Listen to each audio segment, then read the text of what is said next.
Welcome to this edition of the Yahoo blog. We're in the family hour. We're actually going to do most of our program on returning to the garden, although we're going to begin this evening's program with a song. It's good to see everyone. I think we have five or six of our cast here joining me. I'm Craig Wynn.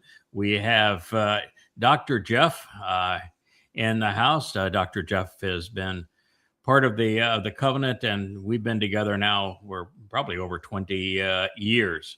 We have Kirk, who I've been with almost as long, probably 19 or 20 years. He's our California artist and my very very good friend. And JB is one of the few people who I actually enjoy disagreeing with. You had a chance to send a note on that today, because you're such a thoughtful debater. And it's kind of fun when we find something that we can actually disagree with. But computer tech in Texas, always a pleasure to see you. And there's a time clock over your image, but I would assume that you're back in my pool, Kevin. Is that correct? Yep, that's right. There you are. You are back in my pool. Kevin has come back from a bit of a hiatus. A family passing your father-in-law. And so it's good to have you back with us. We've been trying to get a vlog on the blog going, but I understand we have some technical issues. I only have about 400 posts on Facebook for us to ready, go over. Yeah. Oh yeah, I'm ready. We could do like a 10-hour vlog on the blog. So it's one of my favorites. I really like that format. It's fun. It's fast paced. And so it's one of my very favorites. We have, also, Rich over here to my right. Rich is managing all the controls. There's Rich this evening. We may get Leah later on. I know that now she would be in the chat room making a contribution there. We may get her later on. She actually has stolen Wookie too. So Wookie would be the other member of our cast that is currently AWOL. So Kirk, how do you like your picture up there in the studio?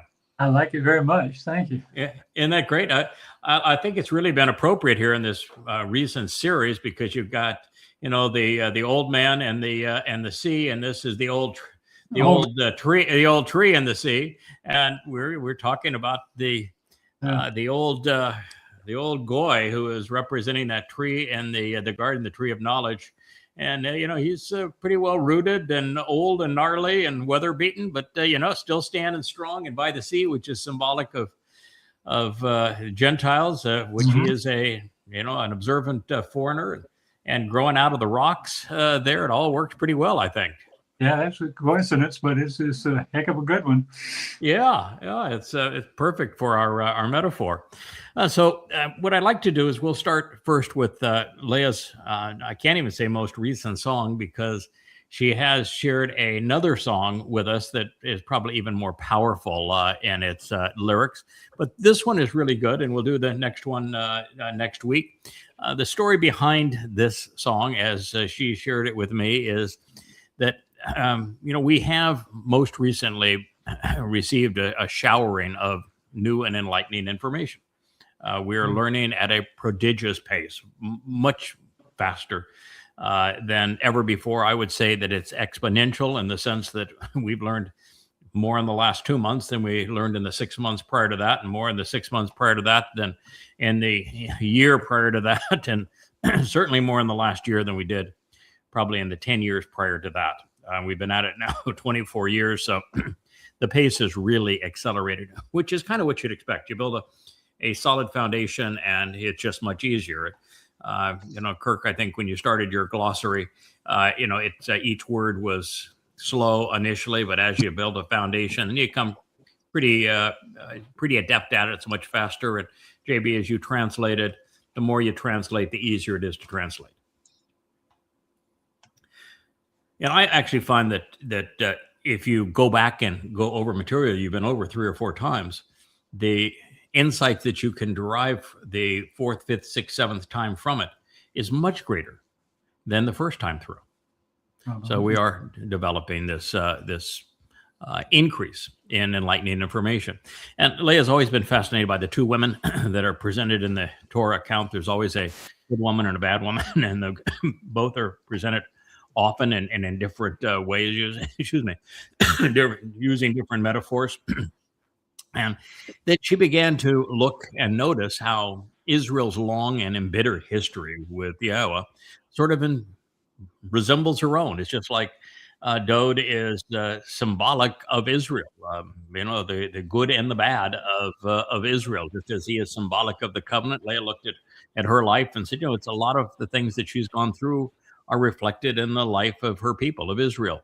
And she has also moved from country to country.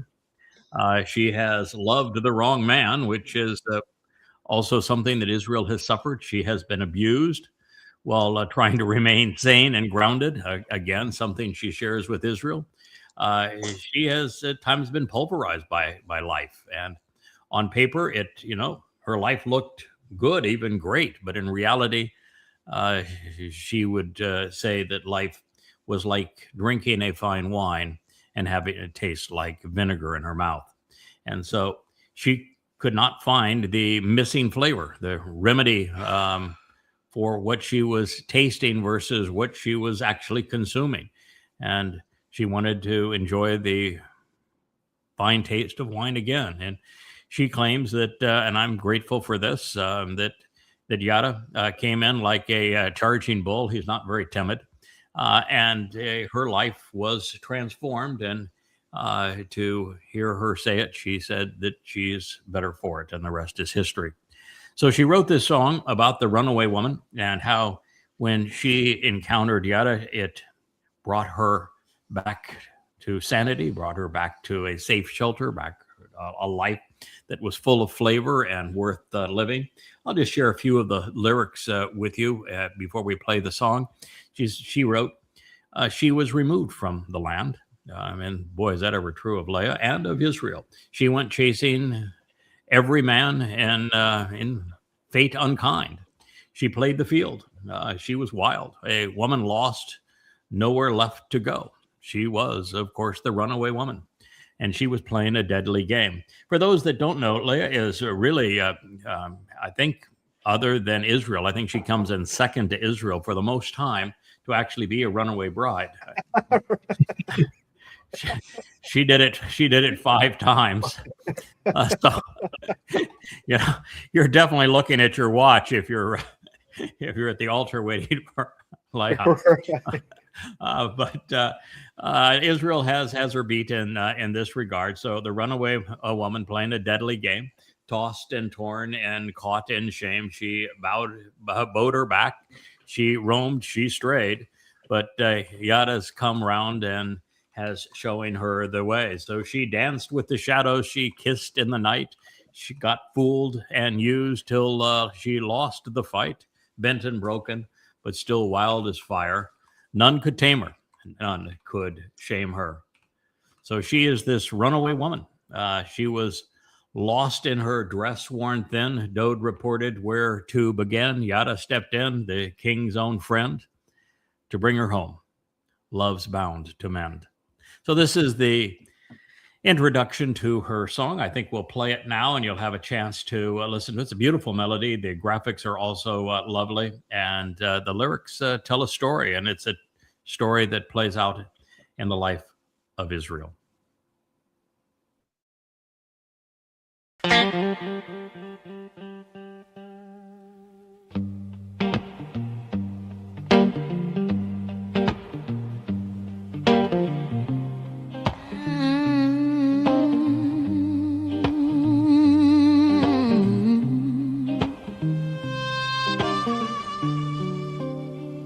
She was removed from the land when chasing every man in fate unkind. Play the field like a wild, wild cow, a woman lost, nowhere left to go.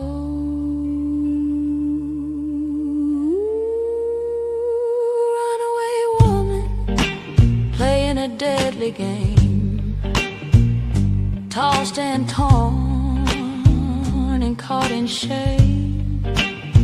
She bowed her back, she roamed and strayed, but he had us come round and showing her the way.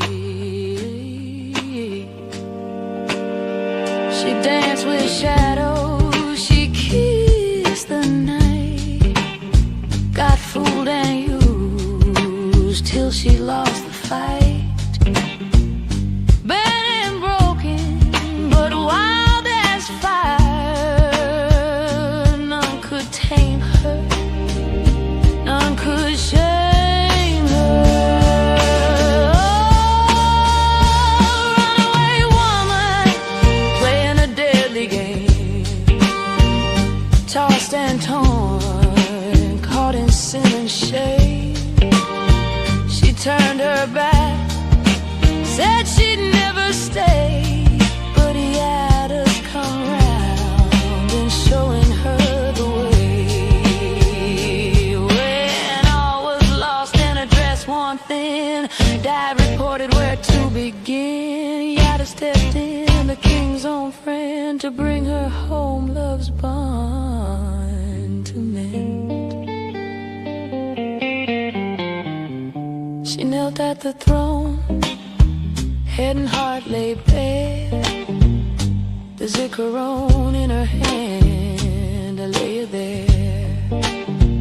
God's arms open, his love still there. No more running, no more lies, a restitution paid. She's the queen in a king's eyes. Oh, runaway woman, no more astray. A king forgives, her bride price paid. With Yada's hand, she found her way back to the loving home that's here to stay. Yeah, the runaway bride turns sweet and true, from the fields of sorrow to the waters of blue. She's a child of Yahweh, shining brightly back in Daud's arms, walking in his light.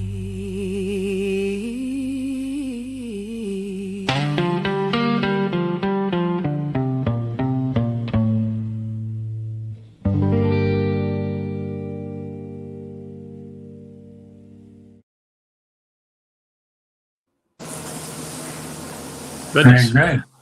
that is genuinely marvelous. When you view that song from the point of view of a Yehud, speaking of Yisrael, and the song applying to Yisrael, particularly what we know of Dod's return, the homecoming being Yom Kippurim in year 6000 Yah 2033, and that the purpose of the sacrifice of the Adam of Parah, what's considered to be the red heifer, although he is not red, and his apparel will be red, and he is a man, this symbolized by a bull, not a female cow. But nonetheless, it's the sacrifice of the Adam of Parah on Teruah that prepares the adulterous woman. I'm not saying that Israel is sexually adulterous, or Leah. It's a reference to cheating on Yahweh with false gods, which is what Israel and Jews have done for a very long time through Judaism. And what God is offering this adulterous woman, which is the remnant of Yisrael, is purification on Teruah, so that she can be wed again to her returning king, Dod. And that is the message of Yada, the purpose of Yada Yahweh. It's what we are conveying to Yisrael, so that they are prepared to be among those who are purged on Teruah, so they can enjoy the family reunion and the wedding on Kippurim. So the bride has run away for 3,450 years and is finally in a position where she can return to her king, who still loves her, who has forgiven her, and who wants to be joined back with her.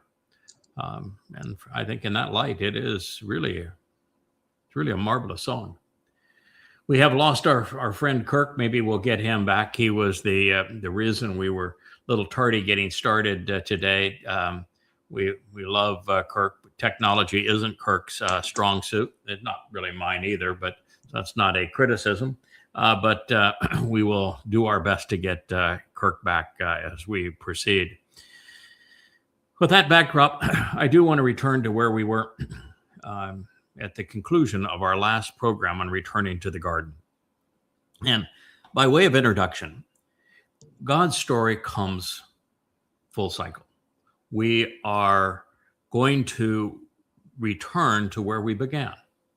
And after sharing the creation account with us, of which the fourth day was the most insightful, and when God spoke, that said that there would be two individuals, a greater and lesser luminary, and they would serve as signs for the Moedim, these restoring witnesses to the eternal testimony, and that he restores his focus on those same two individuals, calling them the Etz Chaim, tree of lives, and the Etz Diath, tree of knowledge, in the garden.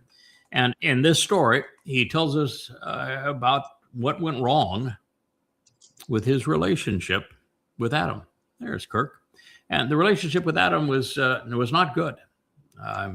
And what we learned is that God caused the fall of man because he wanted humankind to grow up, to accomplish something, to go to work, to show that we could stand up once we have fallen, that we can be productive contributors to a relationship, that we're capable of listening and learning and being responsible. Because what God really wants of us is to be able to take us off this rock, this protective enclosure that's conducive to life that we call Earth, and explore the universe together. And it's really big, 2 trillion galaxies, each with a couple 100 billion stars, each with planets and moons, and who knows what else is out there. And that's only 5% of the universe. The other 95%, we don't even know how to calibrate it at this point. And so God's recognizing that, man, there's a lot of stuff out there. And right now, we make decisions in 3 dimensions. We're stuck in the ordinary flow of time. And so we aren't very dangerous other than nuclear bombs and stuff like that. But we're here in a 3-dimensional world that is conducive to life for us. And he wants to explore the entire universe that he created. And there's a lot of stuff out there that's not conducive to life. And the distances are immense. And there are things like black holes, which are really, really dangerous. And furnaces that we call stars. And so before we're released to that and released in 6 and 7 dimensions, God has a reasonable expectation that we will listen to his instruction, that we will respond appropriately, that we are interested in learning, and that we want to grow based upon our diligence and in benefiting from being taught, and that we are reliable, we're dependable, and that we actually want to engage and make a contribution and can be counted on to do so, not to be a deadbeat, not to be a dependent. Mm-hmm. Why would God want to spend an eternity with someone who is a dependent? And why would he want to spend an eternity with somebody that doesn't do anything, makes no contribution, doesn't even want to listen? And that was the case with Adam. And Chawa may have been worse than Adam, although Chawa was not created for Yahweh. Adam was. Chawa was created for Adam as opposed to for Yahweh. So it didn't work. And there was no chance in that protective enclosure that it was ever going to work. So Yahweh said, we're going to find out whether or not this has any chance of working. And it came very close to failing once already. That's when those within the Salma around the Black Sea, where the Garden of Eden was, that region was flooded. It was an asteroid strike that caused the upwelling of seawater to, it was a description. And he regretted having created humankind and started over again with humans within the Salma, with the aid of the ark, and taught us a valuable lesson about the ark. What would you say? Any one of you, what would you say? What is the lesson of the ark? Well, there's the 8 in there, 8 people that he saved. There's I like the way it was designed. Quite frankly, that's a prophecy in itself. Mm-hmm. He recorded what you could do, and you could float in a boat. We couldn't do that today. Yeah, the naval architecture of the dimensions of the ark are very similar to one of the super tankers today. It has that kind of stability in terms of its draft and its beam and its overall length overall. It is very similar to that, and its construction was with glue lamp, which make it physically possible to have built it, as opposed, which are much stronger and much easier to work with, solid pieces of wood. He talks about how it was sealed with the resins of the day, and then God loved animals and the animals of the region. He wanted to be part of this process. But I don't think actually that is the number one lesson of the ark. 3 doors to Yahweh. No, 3 doors is interesting. Yeah, there were 3 doors in the ark, which signify the 3 options for human souls. We can listen to Yahweh and live with Him forever in Shamaim. We can refute Him and do as so many have done by being religious and political, and spend an eternity in Sheol. Separated from Him, or their soul simply cease to exist. That would be true. And you said Noach listened to Yahweh. Yeah. He didn't argue with him. He didn't question him. He listened to him and followed his instructions. That's it. Act upon them. Yeah, that's the key part of it there. He listened to what God said, and then he did what God had asked. God gave him a set of instructions, said, "This is what I want you to do." That took a lot of work, enormous amount of work to do this. And it was, could God have just made a giant boat? Yeah, here's a giant boat. Could God have put them on board and said, happy sailing? Yes, but there'd have been no lesson learned there. Mm-hmm. The problem in Eden was they didn't contribute. They didn't work. They were specifically created, Adam was, to be observant and to work in the garden, to collaborate on making it better. And they did nothing. So the story of Noah is the solution. Listen to God and act accordingly, and you will find salvation. So that is the primary story of Noah and the ark, and God summarizes it by saying that he in fact listened, and that he did accordingly. Now, there are some other aspects of this. When God said that he caused the fall of man in the garden, what verb did he use? The fall. The fall. The fall. The fall. Correct. And what was the name that God ascribed to the people within the Salma outside of the garden that he was so frustrated with? Nephilim. Nephilim, which is simply the plural of this verb nafal, which means they were the fallen. And so there is a story here. Noach was saved from the fall, correct? Yes. Yeah. Wouldn't that be the insight here? Okay. Right. Israel had another chance, another bite at this apple, if you will. When the spies went into the land for the first time, somebody from each one of the tribes, 10 of the 12 came out, and what did they claim that they saw in the land? Nephilim. Right. They thought that they saw Nephilim, and they were scared spitless of them. Were there any Nephilim in the land? No. No. They imagined it.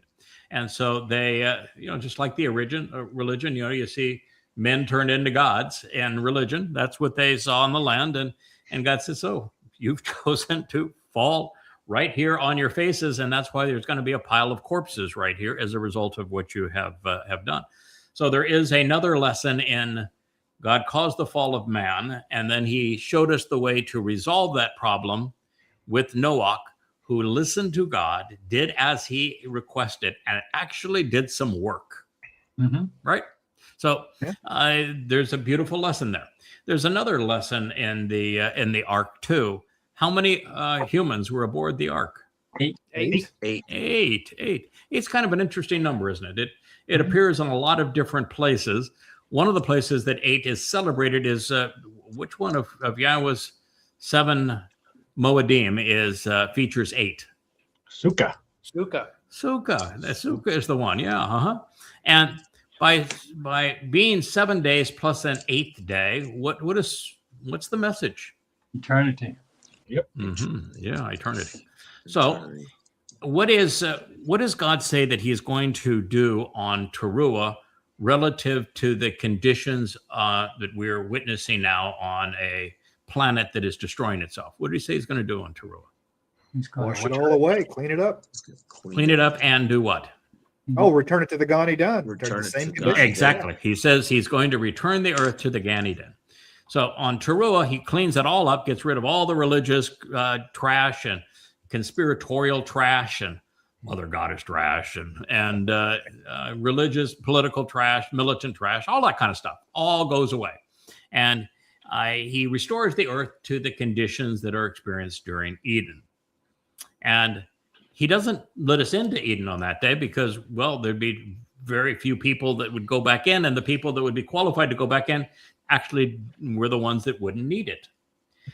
So we have 10 days after He does the transformation, and we have purged this runaway woman of her running away from Yahweh, such that she is now ready to go back into the garden, prepared. What happens 10 days after Teruah? Yeah, reconciliation. Yom Kippur. You're right. Keep And what happens on that day? reconciliations. Well, Dod and yes. Yah return. Oh, Dod and a couple of fellas show up, don't they?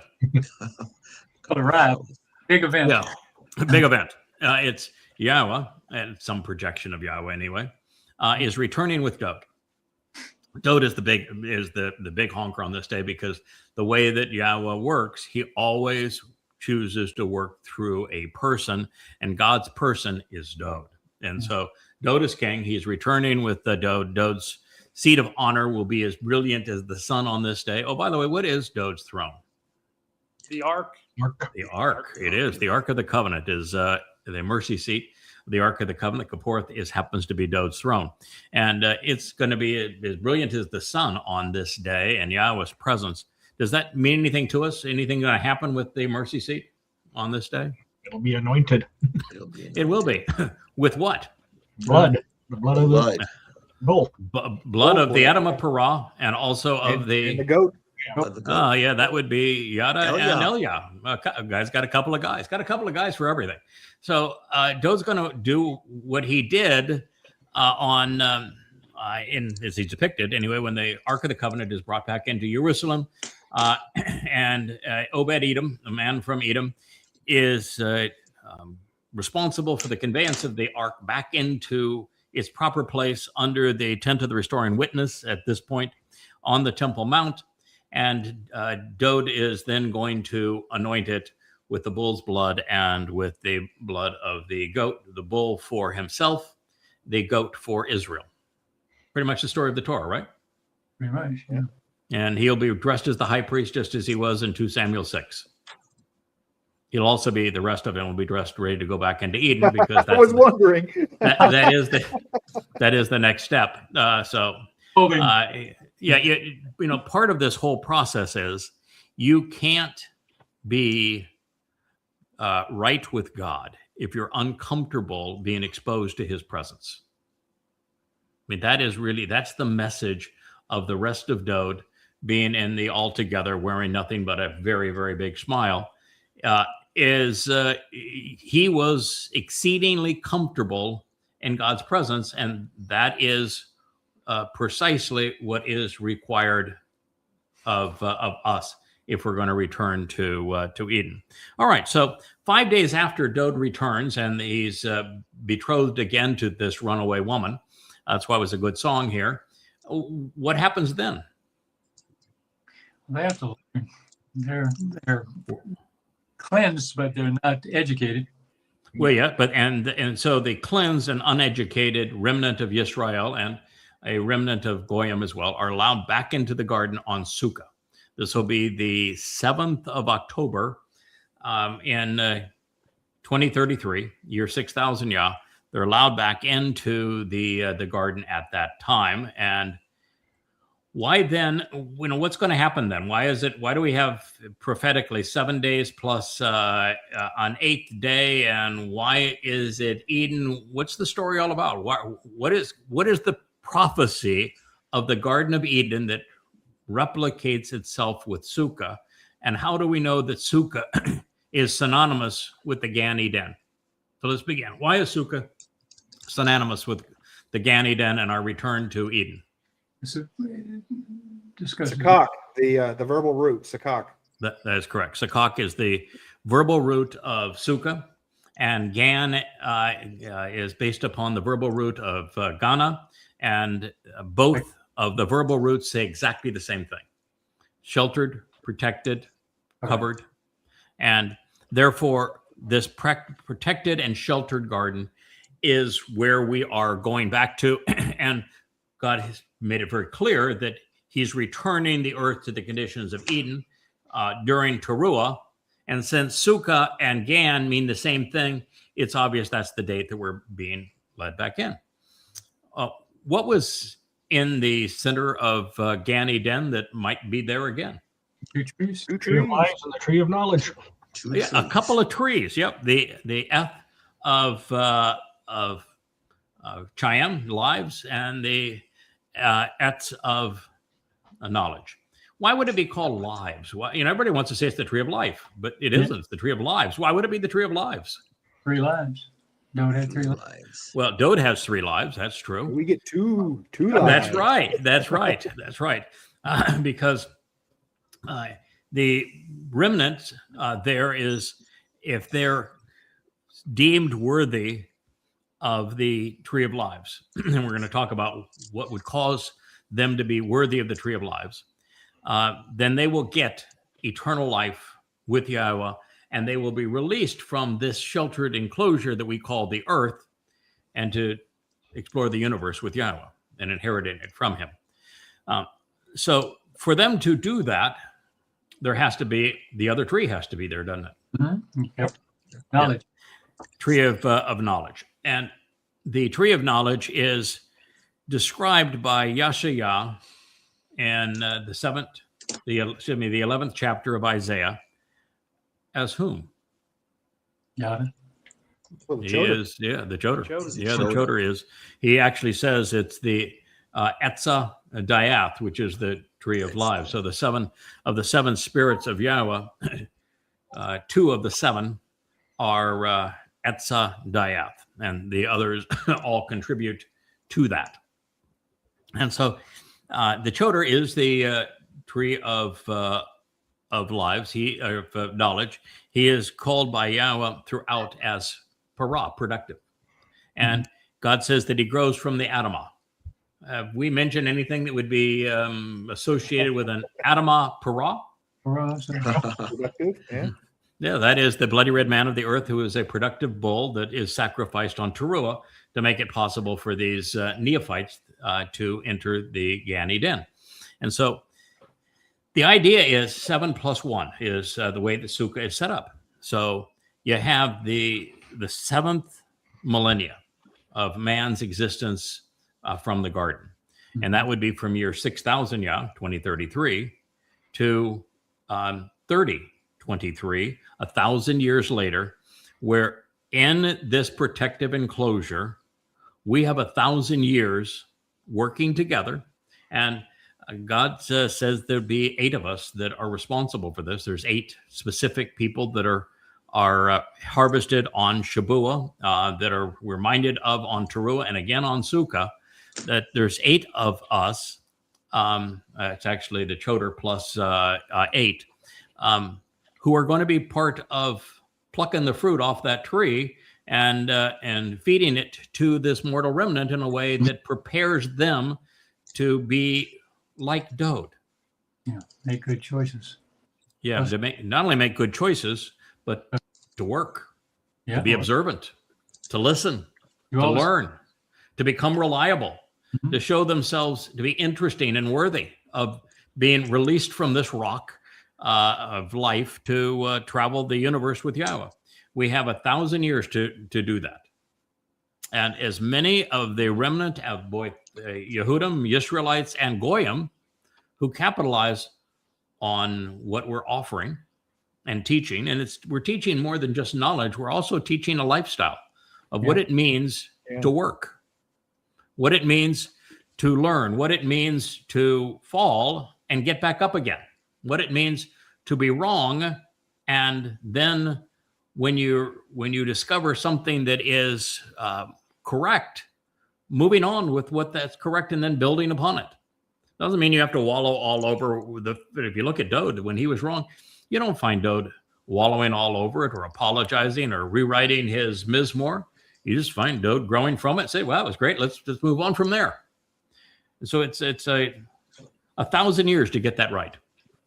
And we're going to start with clean slates. So I'm not going to anticipate how hard that job's going to be. In the past, it's been impossible. But I think we're going to be really well prepared to do this. And in the past, too, there wasn't the example was only among us. Well, 70 years in the first life, of which we only got to know 62 of them with Dode in his first of 3 lives. There was the only one that wrote about Dode in his second of 3 lives is Dode. So he shared some aspects of it as we filled Pesach, Matzah, and Bakurim. But Dode's going to be present, and he's the exemplar. And let's talk about Dode for a moment, because Dode is the very thing that Adam was not. And that is the lesson that the world needs to appreciate about Dode.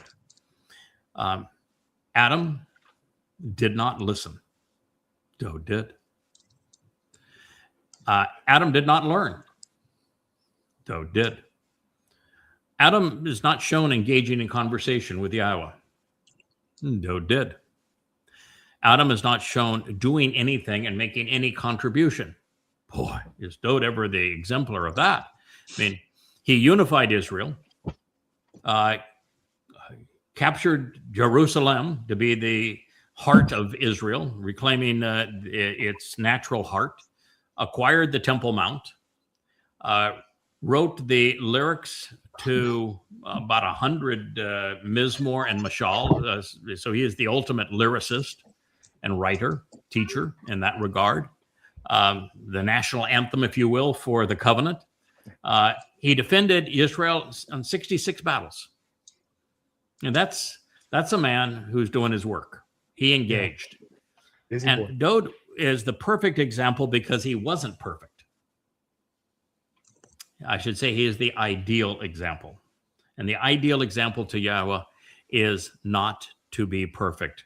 Because if we were to try to define perfect as being godlike, then God would enter eternity with a bunch of mini-me's.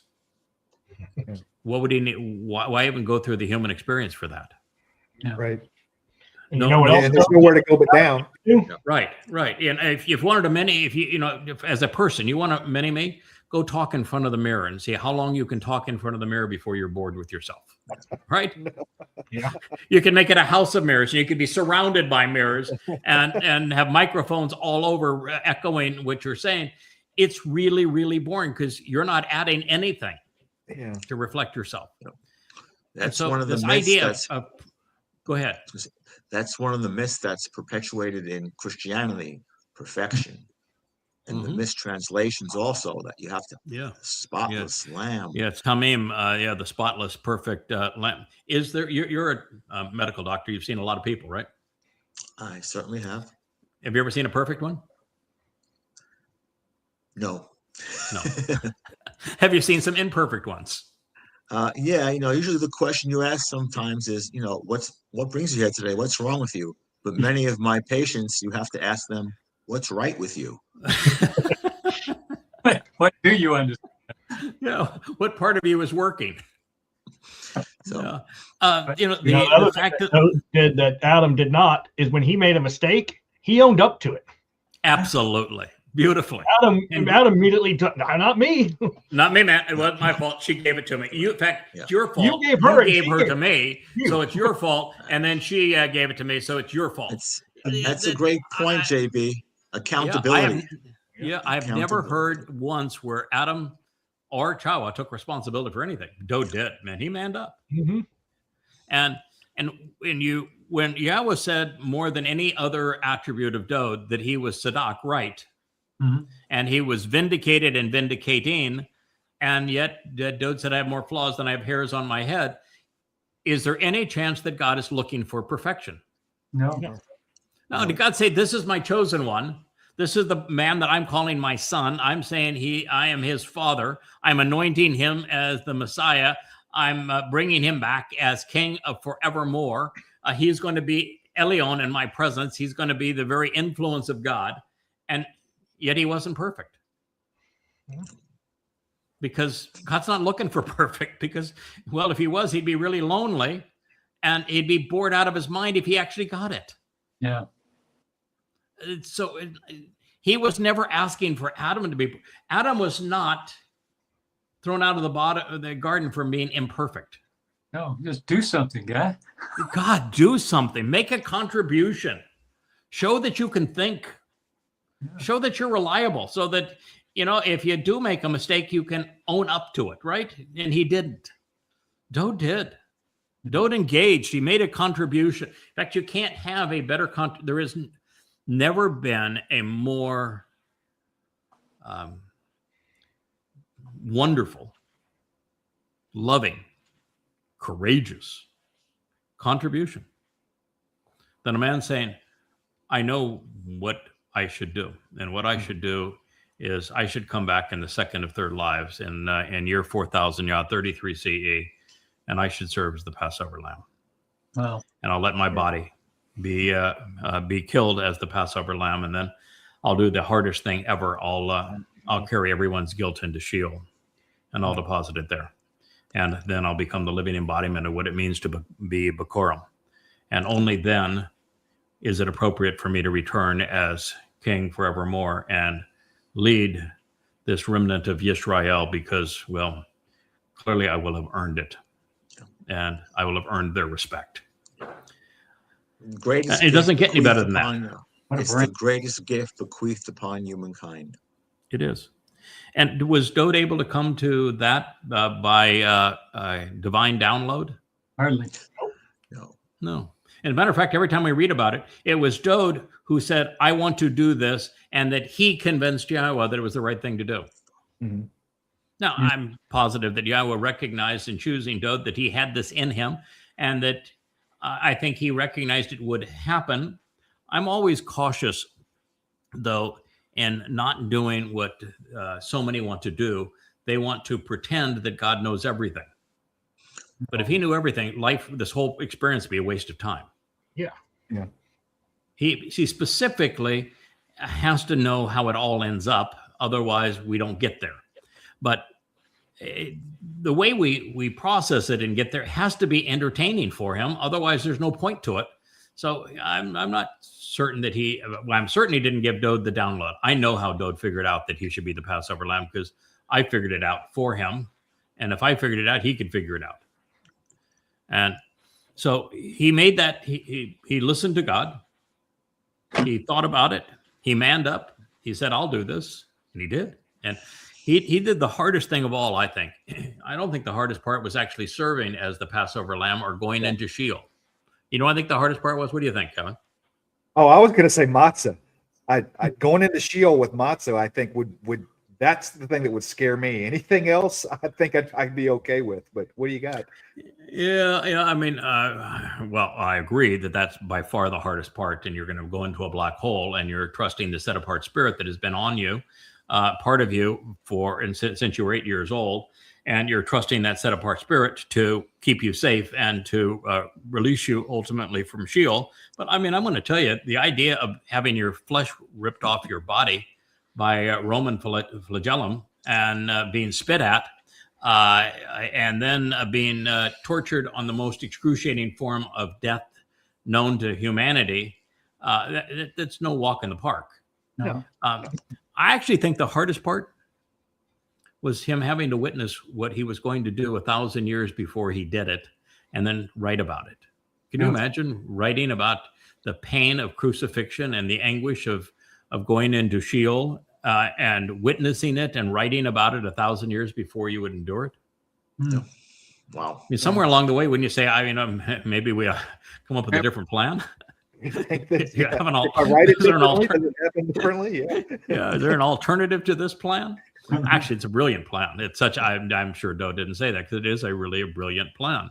And the brilliance of the plan is that by enduring what was less than 48 hours, but we'll call it 2 days of hell, Dode earned our respect and God's respect for eternity, Mm-hmm. and is responsible for all of us being able to enjoy eternity, is directly because of what Dode did. So if you look at the cost-benefit analysis, you and I had a discussion about cost-benefit analysis not all that long ago, and you look at it, and the first thing you come to is, well, the cost-benefit analysis of Dode enduring these 2 hellish days versus the dividends it would pay for everyone, including for God and for all of us who are going to be there. It's a pretty good call. You know, Craig, somebody this week accused us of being paid. Yeah, being paid. Well, I want to know which one of us is paid, by the way. who is it here that's being paid? Well, when I move up to fries, that's when the big bucks start coming in. Okay, there you go. But the point is, we get, by doing whatever we can, we get Yes. the greatest thing at the end of our lives, or when we start over. The next, I mean, that's the payoff, is because you have Yah as your father. He knows who you are. He appreciates you, which is you're never going to, you just, wow. Yeah, you're never going to live to forget the idea of recognizing that forevermore, Yahweh, the creator God of the universe, appreciates what we have done. That's Best compensation ever. Well, he's also giving us the universe. We're inheriting that. That's pretty good.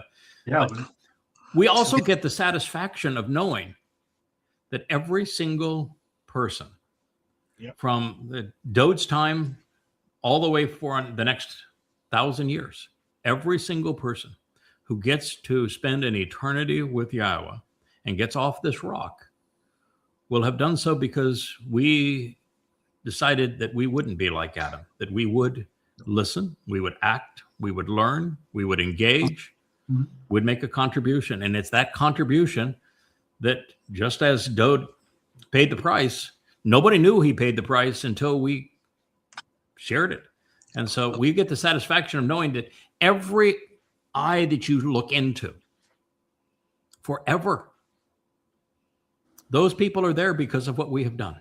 Comes through Yada Yahweh. Yeah, absolutely. Absolutely. They're all there because talk about a sense of satisfaction. So Dode gets it one level above us, but it isn't that big a difference from where he is to where we are in terms of that satisfaction. To elaborate on what Kirk said, had a discussion with you earlier, Craig, about the imbecilic post about being paid. It's actually a gift, the gift of Da'at, the gift of Binah, and the investment of Shemayim. Yes. That's absolutely. That's what this is about. Yes. And there is payment, absolutely, because God is quite clear that we are receiving an inheritance. And the inheritance that the 8+1 are receiving in particular is the inheritance of being able to birth God's covenant family and offering it to his son. If I may, Craig, you mentioned that in your opinion, that the hardest thing Dode may have had to deal with is knowing 1,000 years before it was to transpire what was going to transpire. How has it affected his herald to know approximately 9 years before to discover what is going to happen on Teruah in 2033?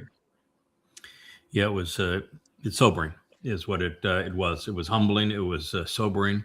It was Jeff. I think what you know is that, and all of you would know this, that I really enjoyed being anonymous, and the only really bitter blow that I've had in my ongoing, now it's 24-year relationship with Yahweh, is when we came upon Choder for the first time, as I was writing the observation series of books.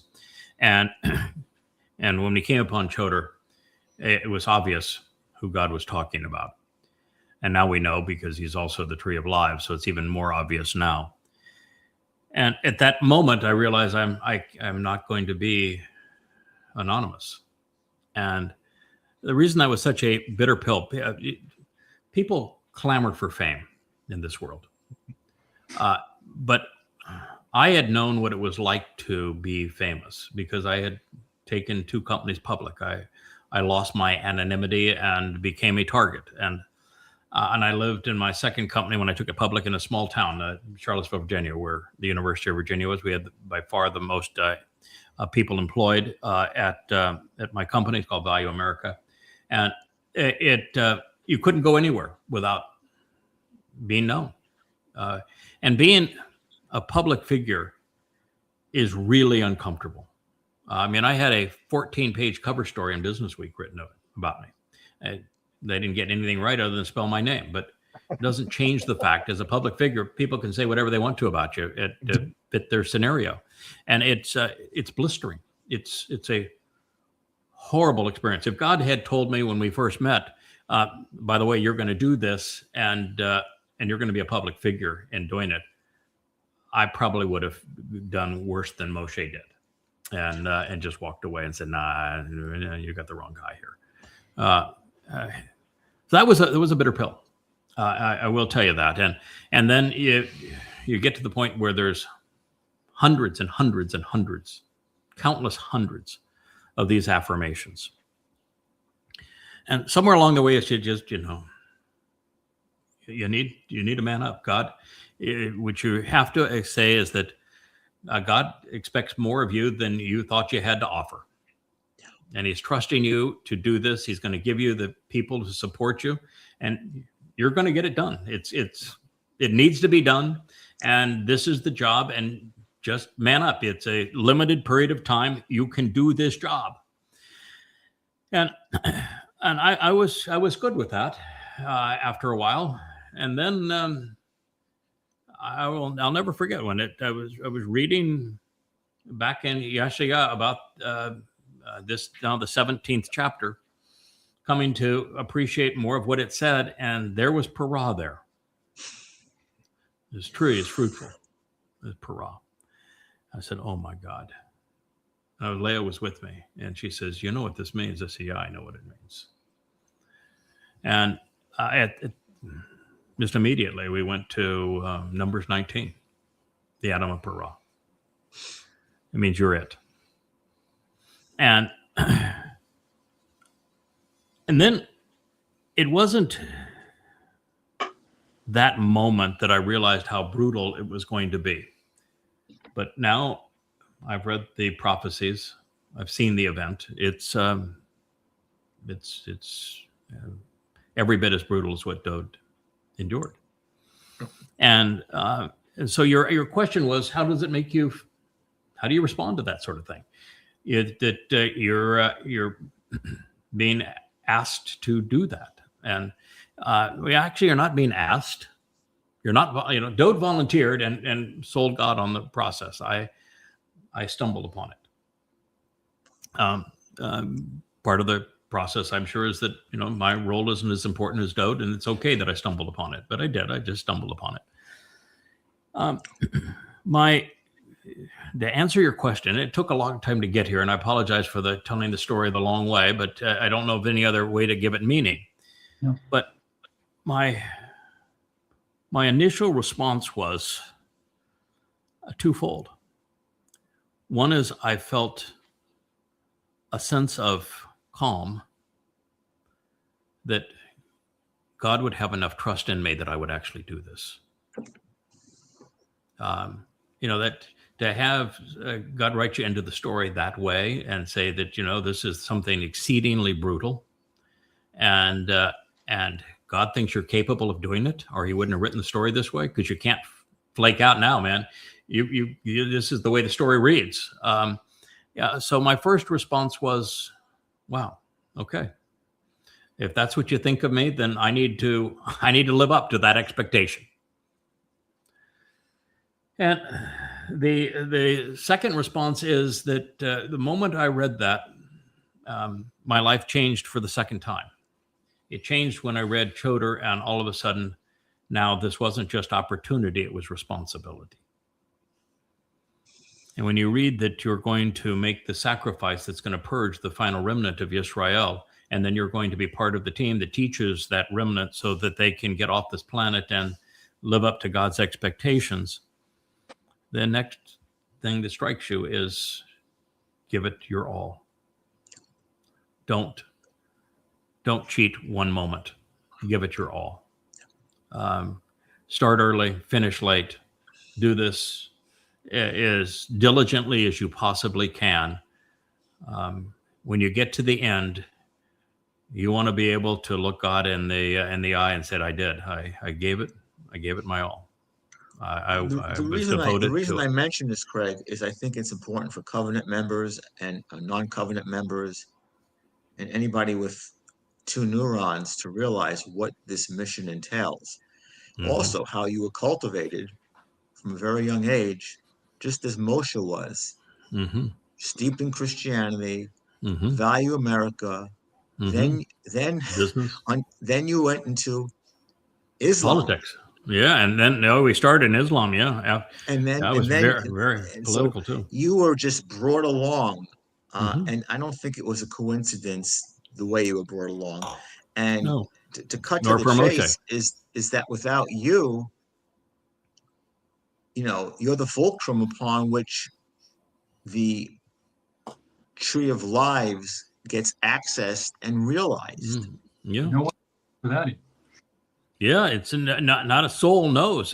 We even had we spoke about the malcontents that are mocking the commitment that we have here and the value of the Yada Yahweh series, which you see all around me, and they have annulled the whole idea of Dode serving as the Passover lamb and are mocking it. And these are people who were once in the know. And I think that God we know that if you were once religious, I was religious, I was mm-hmm. political. Most of us were. Yeah. And that if you go from being religious and you stop it and stop being political and you listen to Yahweh and you go where his words lead and you're willing to grow with him and be responsible and act appropriately, what you've done in the past, the moment you stop doing it, when you become part of his family, it's all forgotten. It's so you start and you're looking ideal. Yeah, ideal from God's point of view. But it's a whole different story to have been exposed to all this, to have been part of it, and then to turn your back on it. Right, like you didn't learn anything. You've shown that you can't be trusted. Yeah. And on that situation, there's no point of coming back, because if you were exposed to it and then you turned against it, God's message and plan, then he knows he can't trust you. So maybe that's why they're so fixated on hashtagging my name and parlaying on that to draw attention to themselves, and fixated on just condemning everything because they've condemned themselves. So it's kind of like Satan. Satan's going to spend eternity in Sheol. Misery loves company. So the more that he can have along with him, the happier he is with the whole process. And I think maybe that's what's driving them. But it is it's a tough thing to accept. And when you get a little tired sometimes, you realize that, guys, we've got 8 years plus 1,000 years left before we're retired. It's a marathon. Yeah, I'm if you add the four of you guys and Rich here for 5, and we certainly have Leah, and there's one woman in particular that has been really remarkable and consistent, is Mariah. Oh, yeah. And you're looking at the cast of characters as they were described on Shabbat, and we're getting really close to the team that Yahweh said, "This is it," and I'm counting on you. So, we've got responsibility going forward. Yeah, and we're going to toe the line. I've not heard one iota of anybody saying, no, it's asking too much. It's always, no, I'm in it. I'm here. I want to make that contribution. We have others that are really exceedingly helpful. Like Mike makes such huge contributions to the show in the background, a huge benefit fact checking. We're going to have Mike. I don't want to have him on this program. We just get too many people and nobody has enough time to express themselves. But really love to get Mike on a show, and I want to hope that my good friend Joe kind of gets back in gear, and he's been hugely effective in getting the books published and getting the site built. But I would love for my friend Joe, because I've gone through a lifetime with him. It's somebody that I know you can depend on, because he's an extraordinary individual, a man that I deeply love and appreciate. And so you want to have this core that we know that we can trust one another, and we'll get this job done, and we will live up to the expectations, because, well, we're not in charge. Right at the moment we are, but we won't be in 8 years.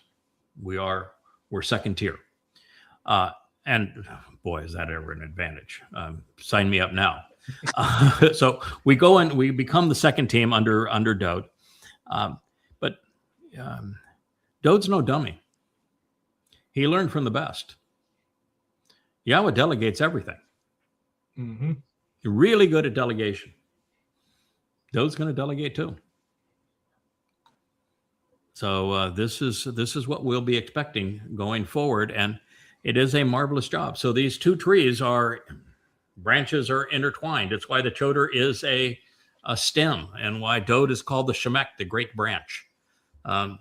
And it's why the presentation of the choder in Yeshaya 11 speaks of his roots, and it talks about him being parah, being productive, and why he's called, based upon the spirits of Yahweh, the Etzah Death, which is the tree of lives, and given intelligence, chokmah, given understanding, bena, giving the very spirit of Yahweh, so that you can speak for Yahweh, and having a great respect for Yahweh. But Dode, second to being Sadak, right?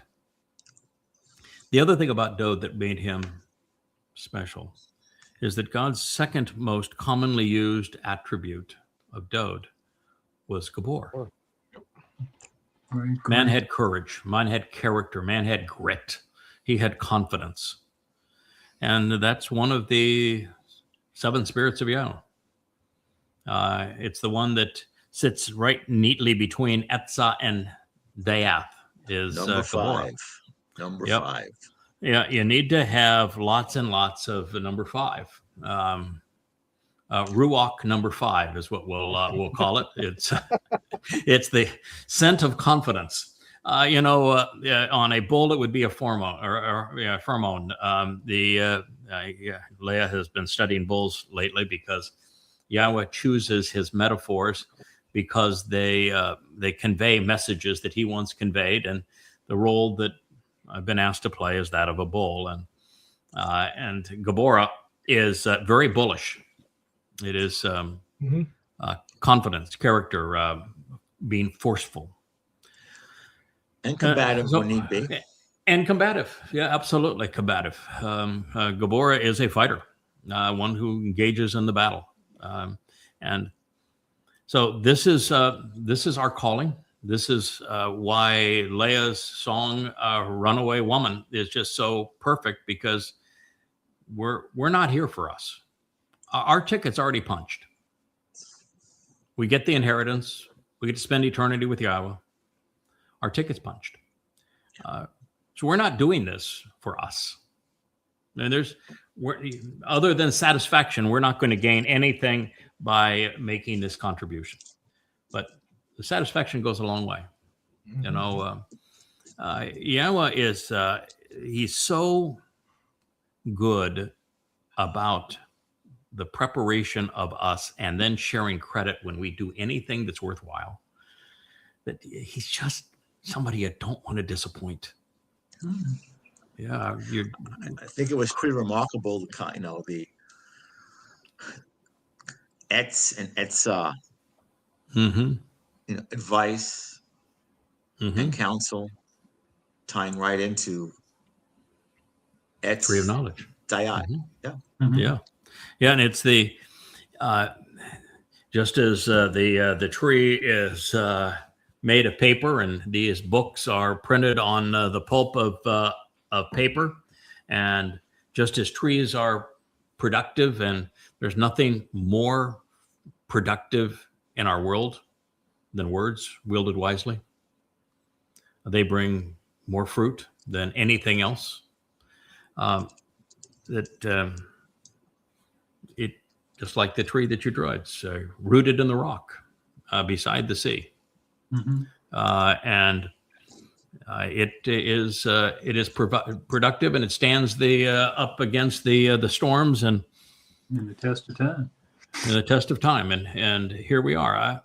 I think the one thing that we'll get to explore later, it's certainly hinted at, is that souls are undervalued, bodies are overvalued. We look and say, that's Kevin, that's Jeff, that's JB, that's Kirk, that's Rich over there, that's Craig right here. We look at faces and bodies, and that's what we think we are. That's what people think we are, but it isn't. Our physical bodies are decaying, and they're useless to us. They're replaceable tools. The only thing that matters is our nefesh souls, and a nefesh soul is energy based. And so when you take your energy, your nefesh soul, as Yahweh will, and it's enveloped in radiant energy and light, which is that transformative effect of the fire as we approach it during the Moed Mikre. And we then have our nefesh surrounded by energy and light. All of a sudden, things change. We're empowered. E equals MC squared. We are, and you're able to go back and forth from physical to energy with E equals MC squared. Just in the energy state, it's so much greater. You are unleashed in time. Time is no longer a constraint. Amazing. And so if on a photon of light, time simply is. And that's why Yahweh can be precisely accurate in prophecy. He is not predicting the future. He's reporting on future history. He has witnessed our future in our past and reported our future to us previously. Well, the same thing is true with us when our souls are enveloped in light. It's why Dode was able to witness his own fulfillment of Pesach, Matzah, and Bikurim and report to us 1,000 years before he endured it, now nearly 3,000 years ago, of what would occur, being precise about how he would suffer crucifixion at that time. Craig, you And get so- to join that unique club. The Yeah, I am, I was, I will be club. That is correct. We are becoming more like Yahweh when we're enveloped in light energy. And what I'm getting at is that we will no longer be stuck in the ordinary flow of time. And just as Yirmiyah made it clear that Yahweh knew him before he was born, and Dode made the same comment. And it's important that Dode made that comment because I do think that Yahweh, with the souls of those that he wants to be enablers of his story, that he's known those souls for a very long time. And that Yahweh has no issue in bringing them back and forward in time to accomplish aspects of his story along the way.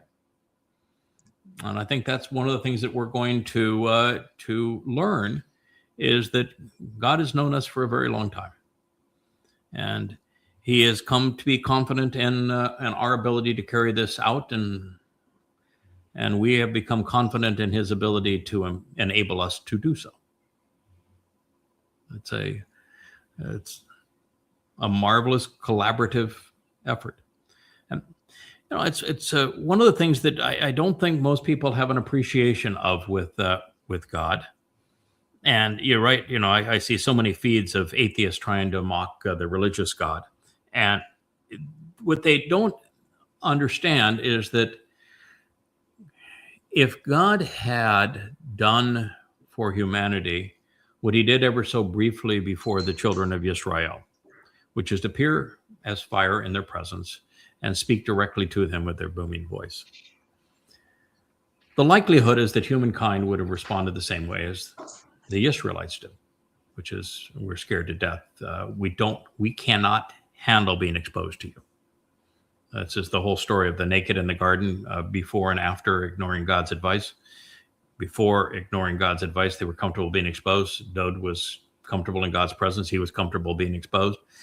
They were not comfortable being exposed to God. They thought they were going to die. And I think humankind at all, seeing Yahweh, would run.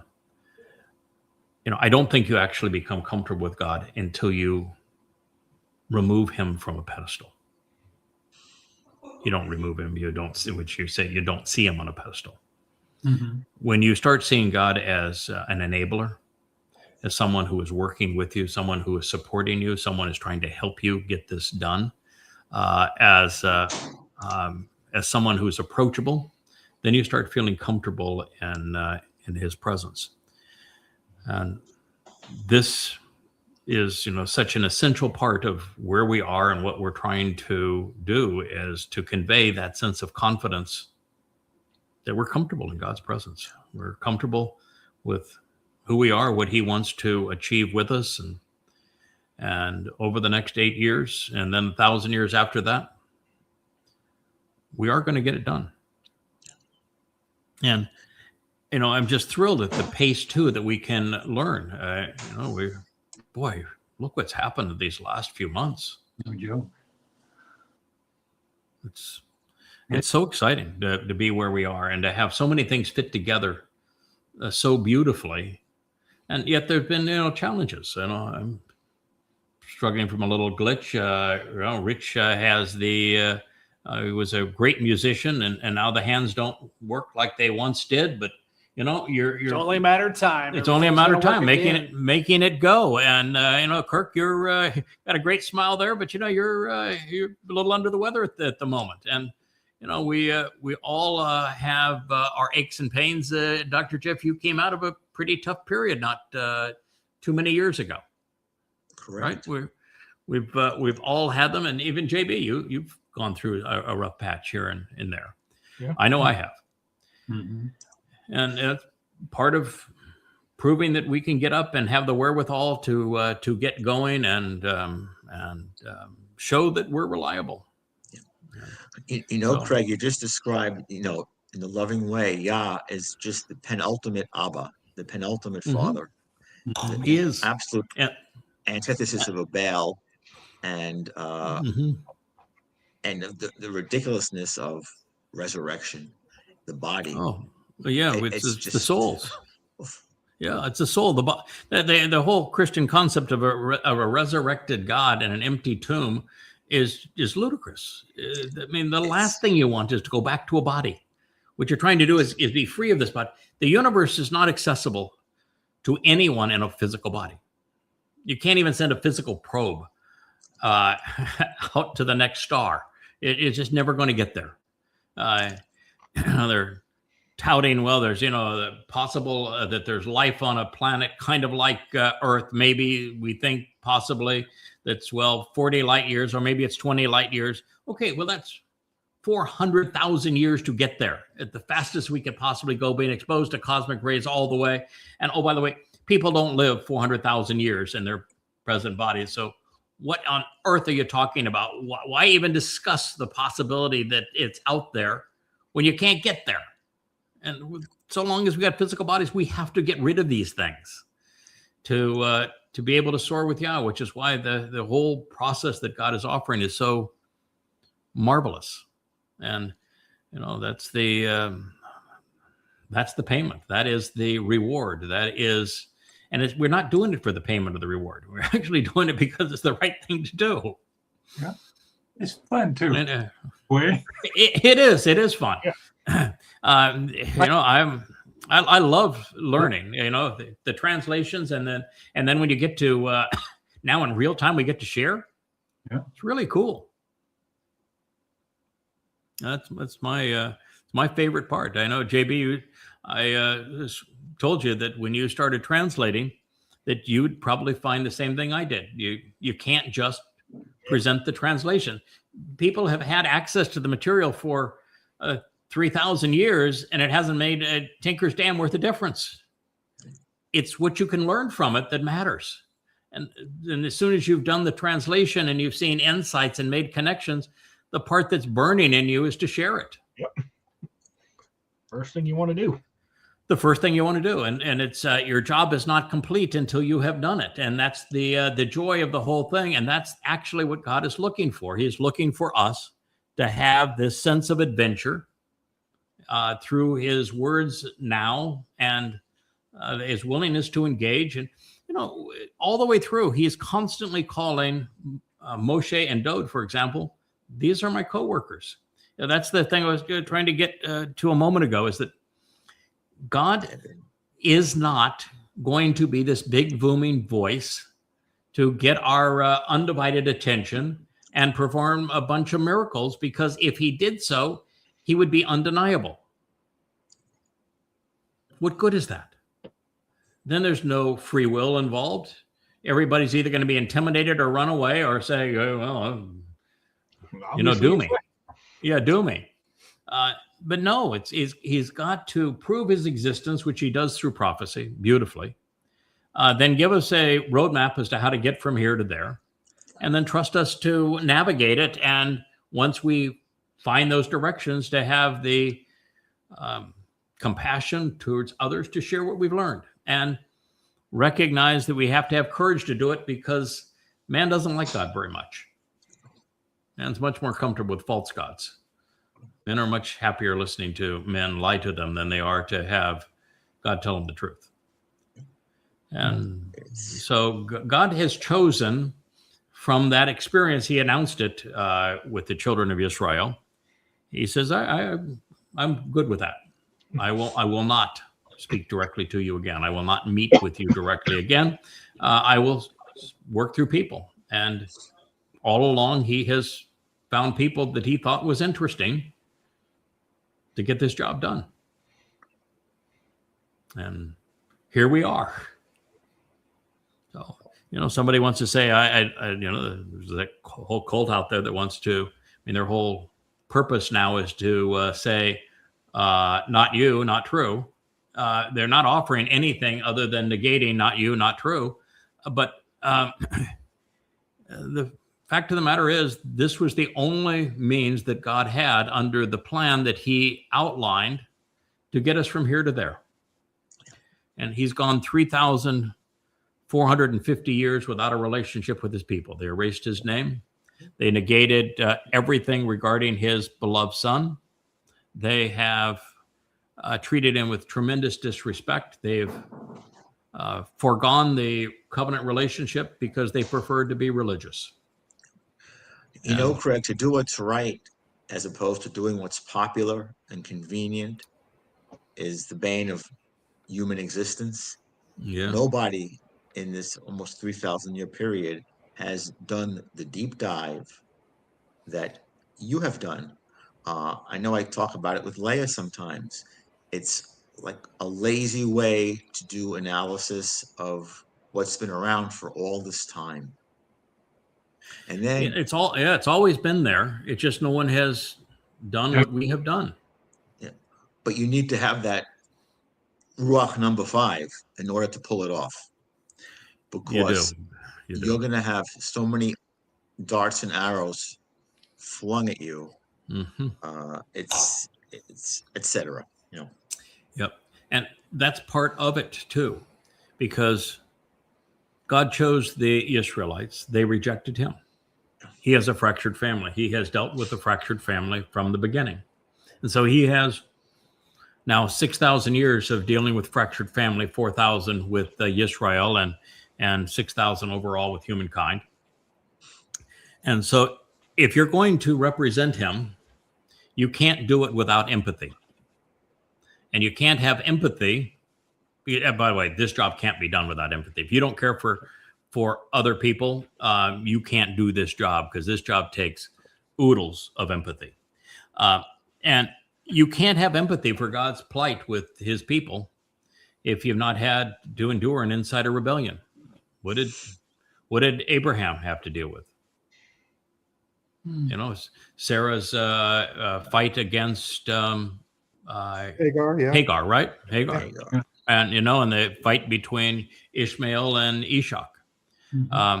Then you go forward in time and look at Moshe.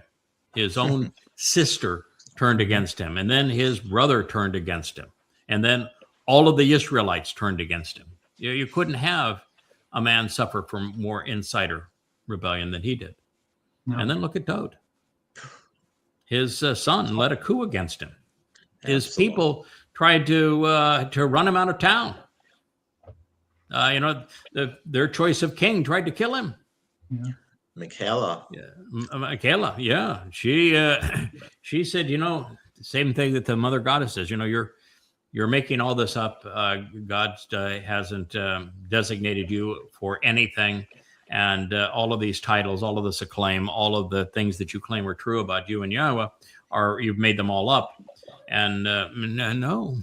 And the same response to Miriam. And God says, no, I know exactly what I'm doing here, and I'm speaking through him and not you. And the same thing was true with Daud. And so until you have an insider rebellion, you're just not going to have the empathy to do this. When God announced his divorce with Israel, who did he announce his divorce with? Hosea. No, what was unique about Hosea among all prophets? He married Gomer. Gomer, yeah, more the temple prostitute, yeah. A religious prostitute, right? So if you're going to have a guy that's going to have empathy for what it's like to be married to a religious whore and in Israel, wouldn't you have the person that's going to pronounce your divorce marry a religious whore so he'd have empathy? How come Israel never figured that out? I don't know. Why does Israel not understand that the adulterous woman of Numbers 5 is them? Because they're religious. The whole introduction to that is goddamn religion. Goddamn religion. How do you not get it? When the Chodar is finally introduced in Isaiah 11, the first 10 chapters of Isaiah are all goddamn religion? You guys are disgusting. This religion of yours is repulsive. And they play it. Oh, that's not us now. Yeah, that's not we. That's not us. Craig, how about how brilliant Yah is in that he brings it full circle? It began with the Goy. Excuse me, the chosen people, Yehudim. It's the Goy who brings them home. It is. It's just so amazing. You know, Obed, obviously, yeah, Adam Esau. and Chawa were Goyim, not Yehudim. And obviously Noach and his wife and his sons and their wives, they were Goyim. They were not Yehudim. And then we're dealing with Abraham and Sarah. They're from Babylon. They're most certainly not Yehudim. And Chaldeans. yeah, they're Chaldeans. They're Babylonians. And then you finally get to Abraham, and God is saying that we're going to create this covenant, but the first son of the covenant, he's not Yisrael either. He's Jacob. He's giggles. And then you go and Jacob has a couple of kids, and there's a family reunion. I mean, a family split right there. The eldest son is kept from his birthright by a conniving mother. Yeah. Those mothers. And Esau, yes, his mother cheats him out of his birthright. And so fractured family again.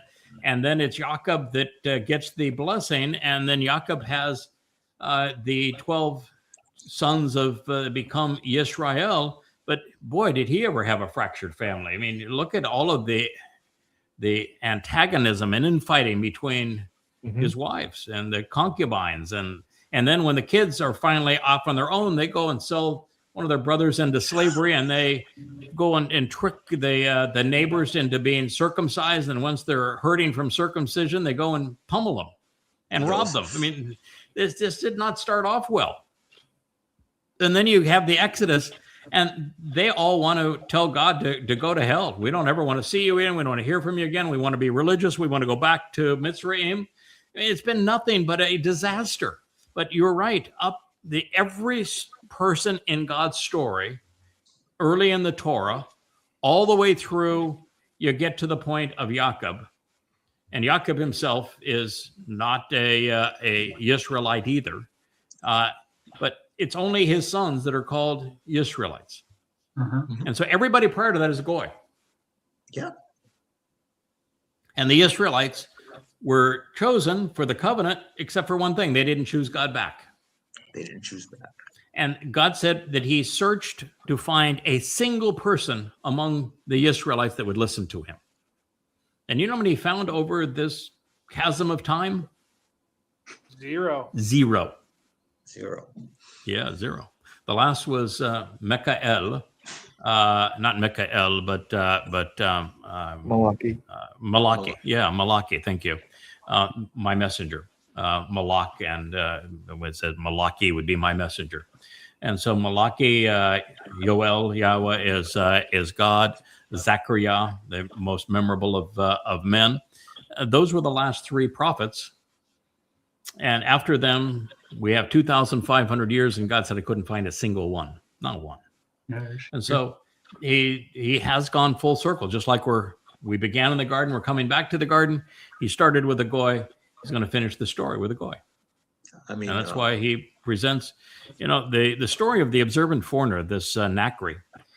We always think, well, it began because our first recognition of it was in 2 Chronicles 6. So we always think it's Solomon's speech on a teruah in front of the first temple, right after it has been completed and it is now being dedicated.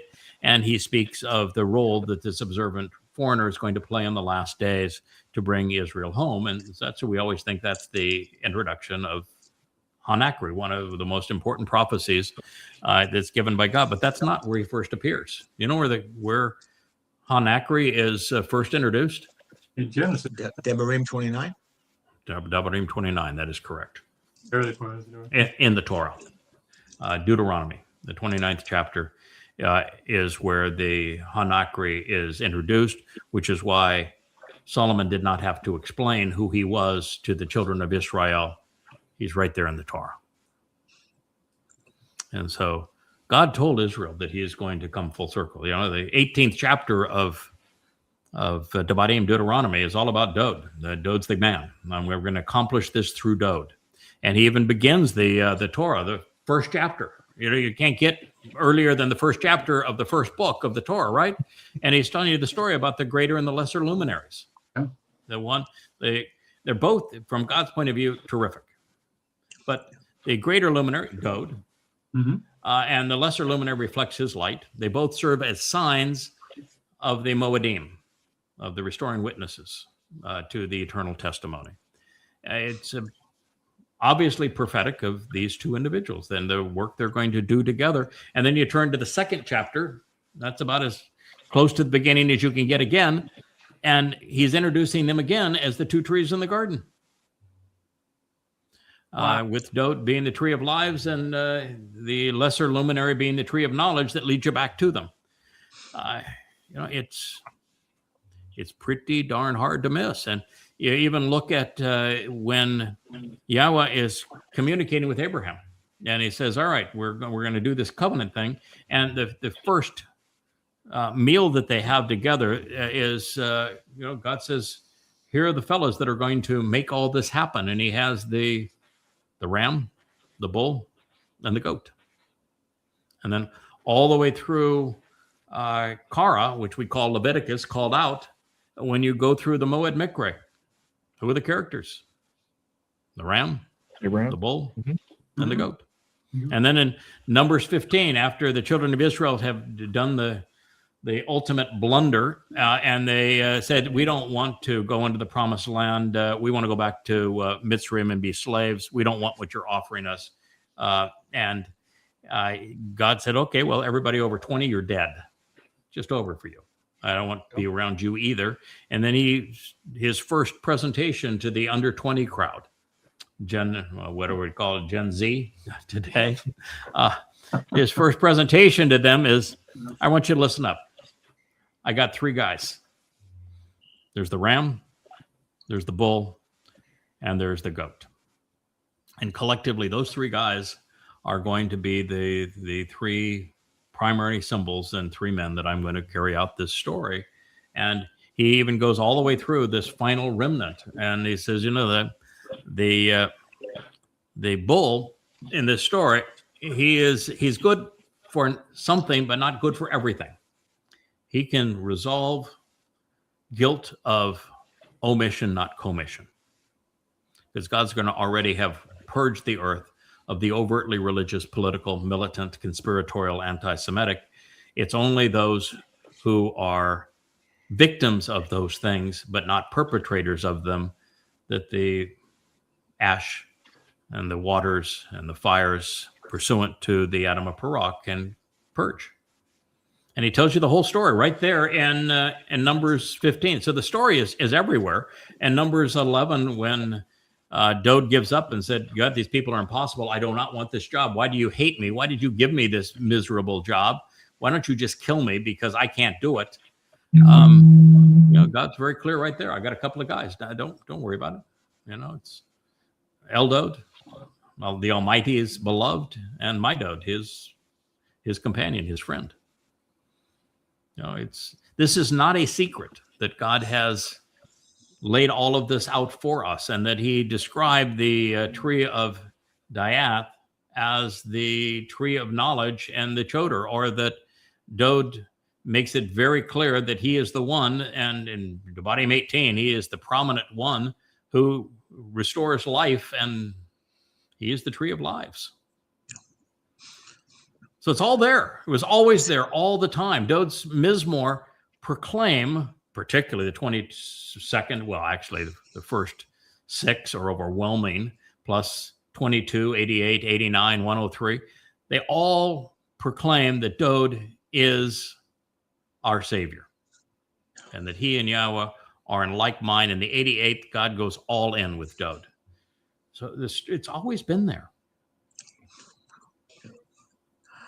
I bring up what I bring up is a bias here, because as a Yehud and how averse I am to rabbinic Judaism, I just find it so deliciously ironic that the Obed Edom, you think about that relationship to Esau, comes to bring it home, brings it full round, and puts it right in the face of whom.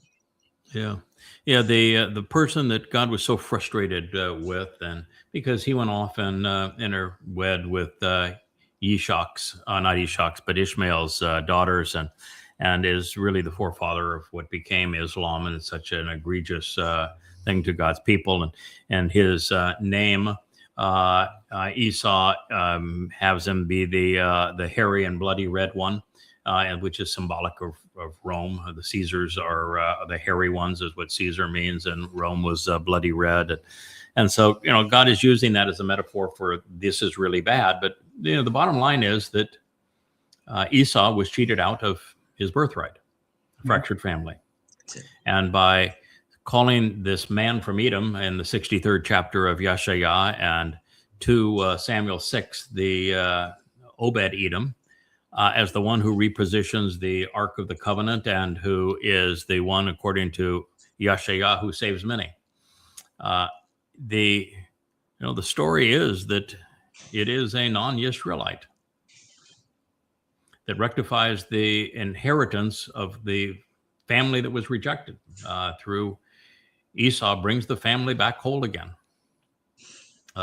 cures that rift.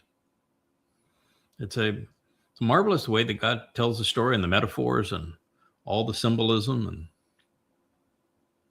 we just need to get more Israelites to listen, right? Yeah. Can I say something real quick? Sure, absolutely. Well, I just, as we're accused of being, I'm looking at the list. I don't know how to debate against that. I really don't. You have to be stupid to say, okay, I'm gonna put up a good argument that this is nonsense, and you're not. Yeah. I mean, come on, where do you go? Oh yeah, I love the idea that you block people and you're not willing to debate them because you're blocking them from your site. I think that I made it really clear very early on that I don't suffer fools well. Yeah. And I learned very early on that you never debate an idiot. You want to debate an idiot, you are an idiot, because that is a really stupid thing to do. If you know that somebody has access to information, which they do, to know the truth, and yet you involve yourself one-on-one with them to try to steer them to the truth when they're trying to steer you away from it, that is an absolute waste of time. Now, that doesn't mean you don't deal with them. You do. We did a series of shows on them, and it's a 100-page document that was presented on the Facebook site that goes through Yahweh's retort to their stupidity.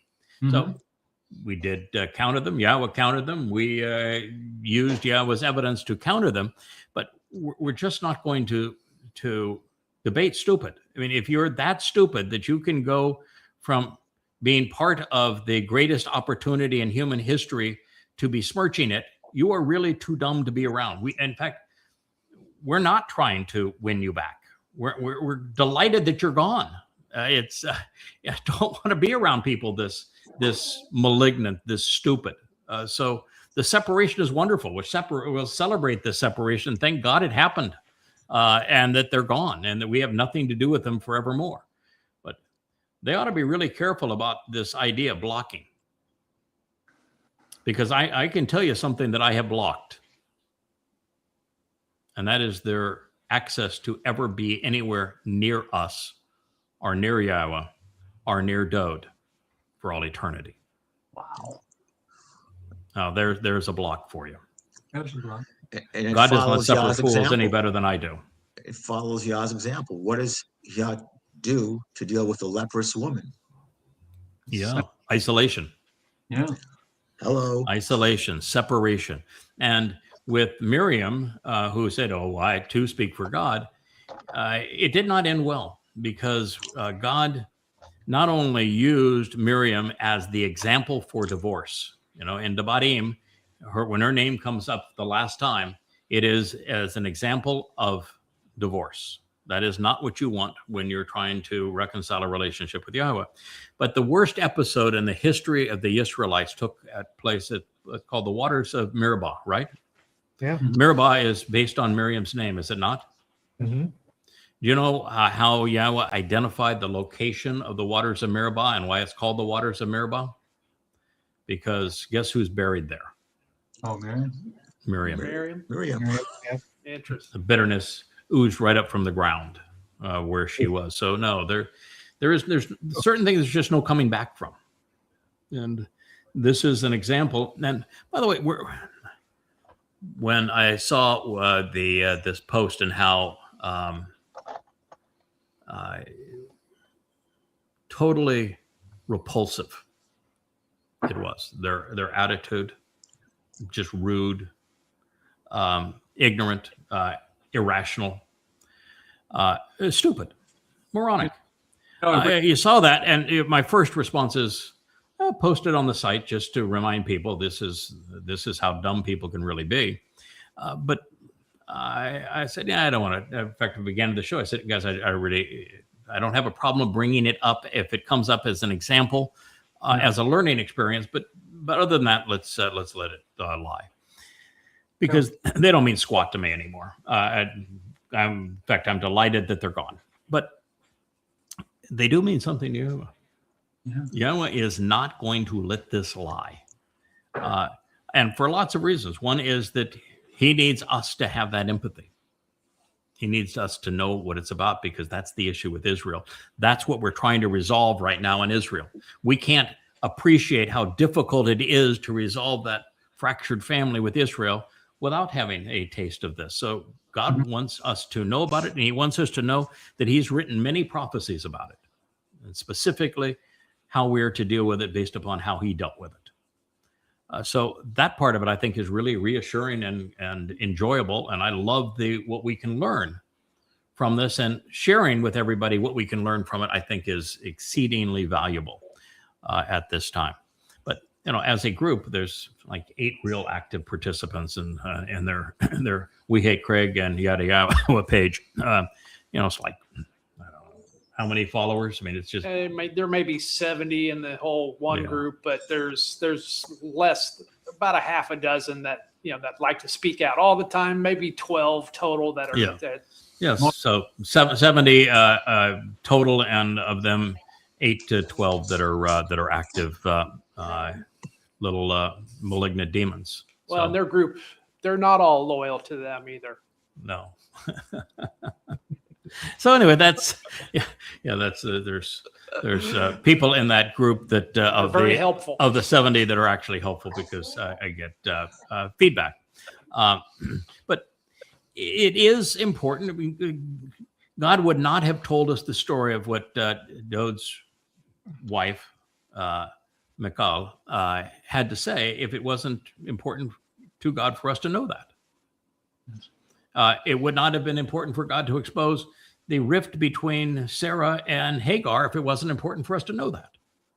It wouldn't have been valuable to God to tell us about the rift between Miriam and how he dealt with it and Moshe unless it was important for us to know it. There's no reason for him to tell us that he had Hosea marry a temple prostitute unless it was important for us to learn a lesson from it, right? Yeah. So, and the same thing is true here. It wouldn't have any value if it wasn't for the lesson that we can learn from it and the empathy we can draw from it and this understanding. This is a really small club. In the garden there were 2, and then there were none. And, it was all the way to Noah again before there were 8. And then you have to go to Abraham and Sarah, and there were 2, and then the 2 became 3, and then 3 ultimately became 12. And, that was a start. It didn't play out very well for a very long time. But, God's not looking for a big crowd. When it was time to present the ultimate fix for Adam, to show that it is possible for a man to work with God, to earn God's trust, to listen to him and respond appropriately, to fail and then succeed. Dode. Mm-hmm. There wasn't a whole lot of people around Dode that were on the same page, were there? Not at all. No. So it's, and when God went through the prophets, there's only like 20 of these guys that really have a significant amount to say about Yahweh. Not a lot of people. It's a small club. We're going to have a chance to make that club significant come Teruah, Kapurim, and Sukkah. And we'll have 1,000 years to work on it, but it's at this point, it's a small club. There's a reason that God speaks in such small numbers about all of this. But that's fine. I don't think God's the least bit concerned about the numbers. No. Quality. Yeah, it's quality. It's not quantity.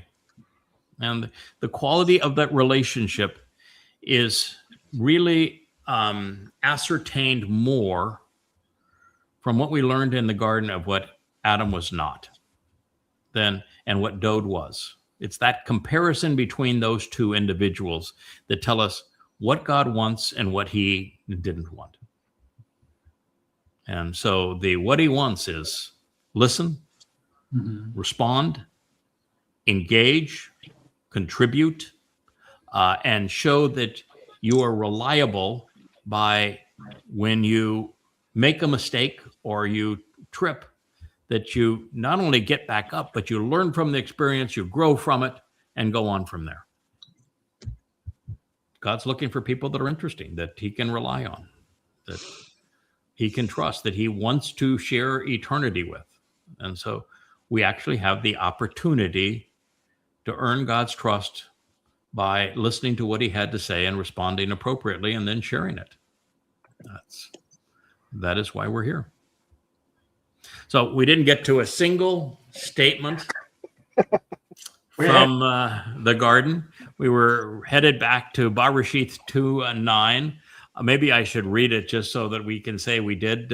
We can tease it for episode 3. We did. So I will share it, and then we can feel that we did it. But I think that sharing the entire purpose of that story and what it means to us now and what it means to everyone who is listening that wants to be part of forevermore is the essence of what God is explaining here. And I don't think there's anything we can share that's more important than that. But here's Yahweh's words. It says, Yahweh, who is God Almighty, he enabled life to sprout up and grow from Ha-Adamah. And Ha-Adamah, you can say, is the ground and the earth, the soil. But it's also the Hebrew word for man and red. And so it is the term that Yahweh uses before Parah to speak of this bloody red man of the earth, who is a productive and fruitful bull. The entire tree, and it was written in singular, tree, etz, productive, upright life with firmly embedded roots and branches which reach up to garner the light of the sun. It's from Atza and Etza, written the same way, to provide counsel and advice through diligence and effort on the entirety of the plan for the purpose of developing a backbone, overcoming challenges to advocate the proper response, no matter how painful at times, while even risking being shut out on occasion, because what you're saying is an open defiance of the schemes of authority figures. That's Etz and Etza. He is delightful, according to God. He's desirable. He's pleasing. He is fruitful. And you could say it is if you wanted to, but it's written as he is. And God is speaking of this, the symbolism of the tree, and he's happy with him. He says, he's delightful. He's desirable. He's pleasing. He's fruitful. He's delivering a productive and treasured harvest. So God's all in. He's saying, you're doing a good job. This is what we wanted done. And he says he's visually portraying that which is clear and comprehensible, conveying a revelation. This is Moreh, which is God saying that this is a revelation from God. It's a phenomenal vision to ponder the implications of what can be witnessed, Ra'ah. And as a beneficial and good, productive and pleasing thing to consume for nourishment. Ha'etz, the tree of Ha-Shamim, of lives, of renewal and restorations, was in the center of the Gan, this sheltered garden, along with, in addition to, Ha'etz, the tree of Diath, the knowledge, the acquisition of information, of good and productive, of Tob, of that which is beneficial and proper, favorable and desirable, agreeable and pleasing, as well as bad, raw, evil, harmful, wrong, erroneous, from corrupt compatriots, morally inappropriate, malignant, disagreeable rhetoric. This is Bereshith, 2nd chapter, 9th statement. In the beginning, Genesis. Laying it all out, isn't he? In street Yeah. parlance, Craig, in street parlance, who be the tree? Who be the tree? Yeah, when you're now 24 years into this, and you got all freaked out when Yahweh says, you're the choder. And therefore you're enabled with the 7 spirits of Yahweh. That's never happened before. And you're going to write a sign, and you're going to be productive. You freak out a little bit because you say, okay, now I'm not anonymous, and now there's expectations. And then you finally settle all down at the end because he says, oh, by the way, you're nothing but a damn tree.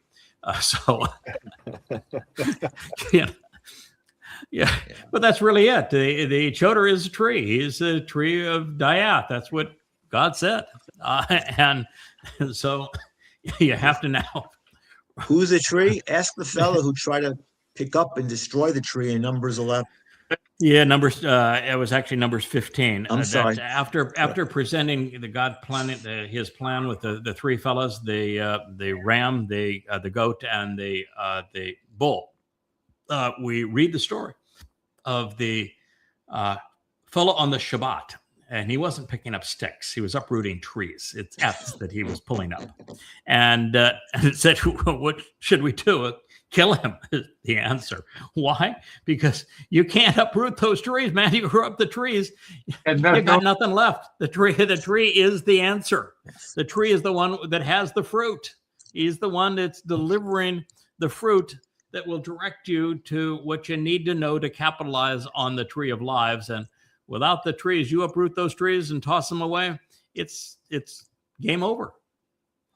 Yeah. And then, of course, it was the tzitzit after that was so revealing, where God says, no, the tzitzit is not this tangled, frazzled mess. No, it's a flax. It's the flower of the flax, the blue flower of the flax. And I don't want you to wear it outside like you're trying to impress somebody, you're being religious. I want you to wear it on the inside of the hem of your garment. And this blue flower of the flax inside of your garment will remind you of what happens when the flax blossoms that blue flower.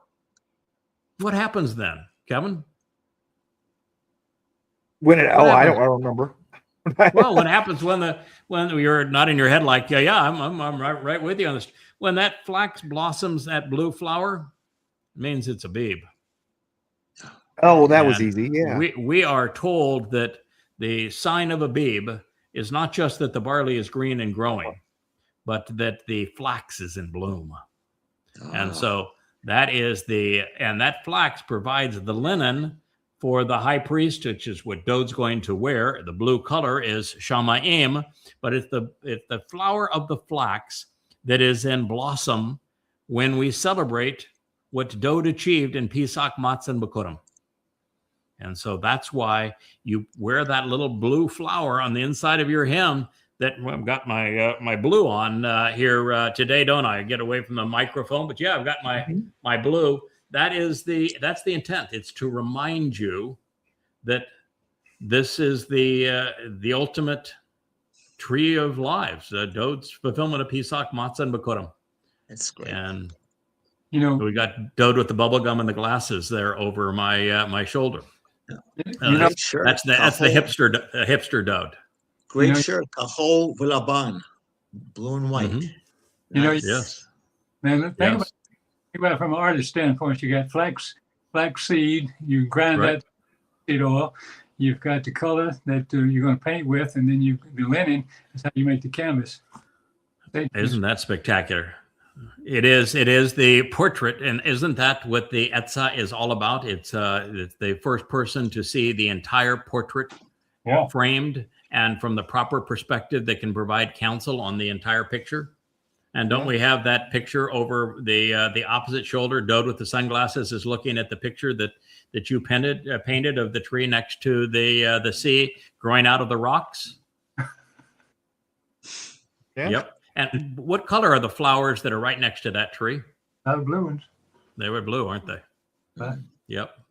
So, and the fellow that is associated with the sea, this Ha-Nakri, who is this goy, synonymous with the sea. What color is the sea? Right. Blue. Blue too. Yeah, there you go. So God's pretty consistent. He's and the guy that painted the picture, what color sweater is he wearing tonight? Blue. And you're swimming in my blue pool. Yeah. I have another observation, Yeah, fellas. yeah. Looking And at the picture, there's a few crags in that picture as well. lots of crags. Yeah, crag is one of the inside jokes that Yahweh has of our relationship. It comes up in Teruah, where it's the crags of the rock that protect that mortal remnant on Teruah. And it is a rocky crag at the top of Mount Moriah, where the fire Yahweh spoke out, coming out of the fire. And there's lots of places throughout the Torah that Yahweh speaks of a rocky crag. And wouldn't you know that somewhere along the range, I got the name Crag. Craig is Celtic for crag. Yeah, God doesn't miss a trick. He's been at this rodeo previously. Knows all about how the bull is ridden in the rodeo.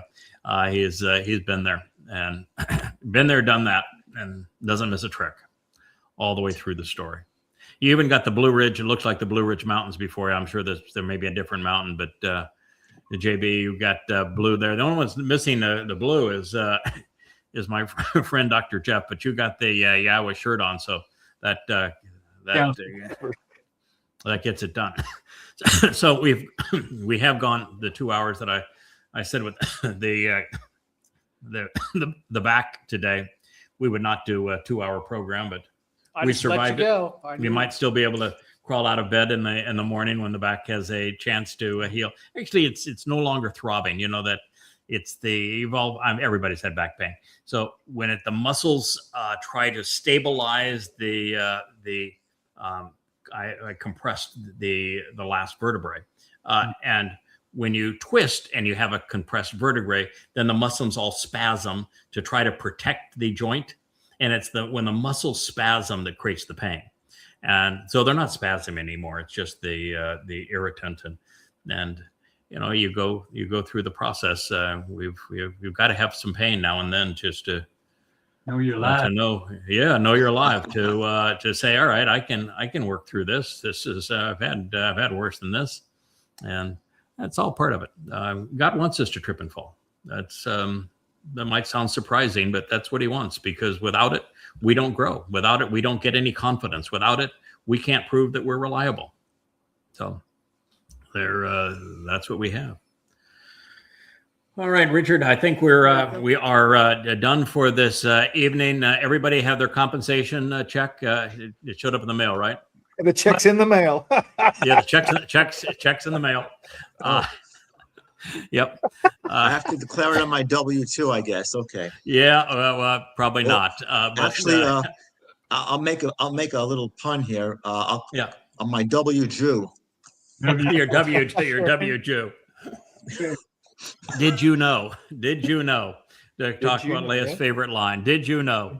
Well, I did know, and that's why we share. And I wish everyone a wonderful Shabbat, and that we will see everybody probably on Sunday is when we'll do our next program. I have been in a habit now of spending the Shabbat studying Yahweh's testimony and contemplating what He has to say. And so we'll do our next program on a Shabbat, and we're hoping to get back to the vlog on the blog, Kevin. That program we do together is my favorite now, and we're all stored up and ready to go. And so, good evening to one and all. Thank you for a wonderful couple of hours. Good night. Good evening. Shabbat shalom. Shabbat shalom.